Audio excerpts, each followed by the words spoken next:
You're looking to hire the best medical malpractice attorney you can find to handle your case. But before you jump to conclusions and sign that retainer, here's one question I want you to ask each and every attorney. And the question is, will you be attending my preliminary conference on this case?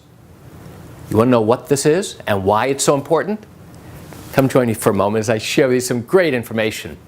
Hi, I'm Gerry Oginski. I'm a New York medical malpractice and personal injury attorney, and you should know that a preliminary conference is a scheduling conference, and that's the first conference that the court has the attorneys come in to set up a schedule of when things are to take place on your particular matter. Now, you should know that these scheduling conferences are basically a formality. The attorneys get together. It's basically filling out a form as to when certain things will take place. All right, when will the plaintiff's deposition take place? When will the doctor's deposition take place? When will a physical examination take place?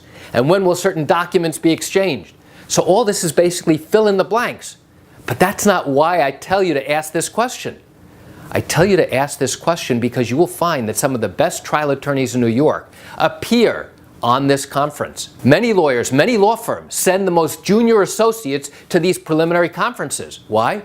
Because it doesn't require any great legal skill. It's simply a matter of filling out the blanks, submitting it to the court, waiting for a signature, taking it back to the office. That's it.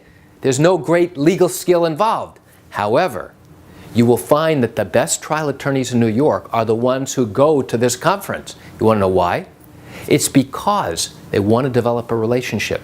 So if you have the senior defense attorney in the firm now coming, and you have the trial attorney representing the injured patient going to fill out these forms, it's not a matter of filling out the forms, it's a matter of building a working relationship with your opponent, with your adversary, assuming you don't know him. That is all the difference in the world. So now during the course of litigation, if you run into a problem, you pick up the phone and you say, hey Jim, listen, I've got a problem, you guys haven't turned over the following documents. Rather than having to run into court and fight tooth and nail with all this paperwork and making motions to try and get the court to compel them to do something. Instead, you pick up the phone.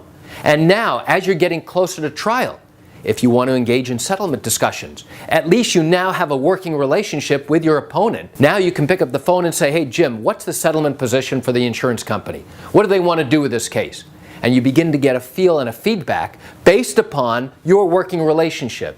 And if the senior partner, if the trial attorney doesn't go to that preliminary conference, he's losing a key opportunity to develop that relationship. So why do I share this great information with you?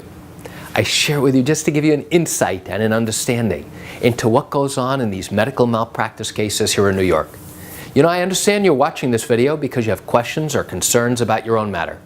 Well, if your matter did happen here in New York and you're thinking about bringing a lawsuit but haven't done so yet because you have questions that need answers, what I invite you to do is pick up the phone and call me. I can answer your legal questions. You know, this is something I do every single day, and I'd love to talk to you. You can reach me at 516-487-8207 or by email at Gerry, Gerry, at oginski-law.com. That's it for today's video. I'm Gerry Oginski. Have a wonderful day.